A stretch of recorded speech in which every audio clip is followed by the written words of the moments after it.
Une baraque chic plantée en pleine forêt autrichienne, ambiance Airbnb de luxe pour gens qui fuient un procès. Dedans, un ancien soldat allemand reconverti en vigile broyeur de silence. Autour, des hommes armés jusqu'aux dents, mais avec la subtilité d'un karaoké sur Rammstein. Et au milieu de tout ce cirque, Anna, une femme qui n'a rien demandé à personne, sauf peut-être la paix, et une porte qui ferme. Exterritorial sur Netflix démarre comme un thriller politique, genre Snowden sous acide. Mais très vite, on comprend que Christian Zuber a préféré troquer la subversion pour l'aspirateur à tension. La mise en scène, chirurgicalement propre, dommage, on voulait du sang, frôle l'esthétique pub pour assurance haut de gamme. Les plans sont beaux, lents, beaux, longs, très longs.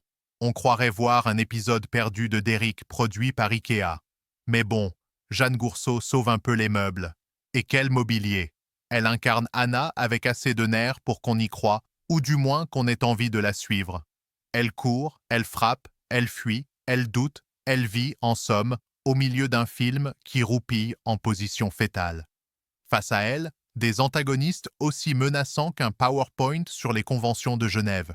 Il y a bien quelques idées de mise en scène qui surnagent, comme ce travelling en forêt ou cette scène à la lumière tamisée, vaguement oppressante, ou était-ce juste mal éclairé?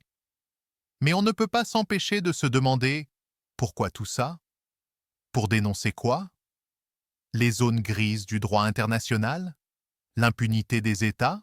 Ou juste l'incommunicabilité entre un scénario et son public? Bravo Netflix!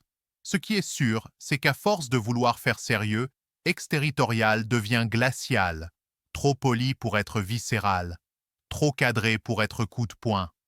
On aurait aimé être pris à la gorge. On finit par regarder notre montre. Elle, au moins, avance.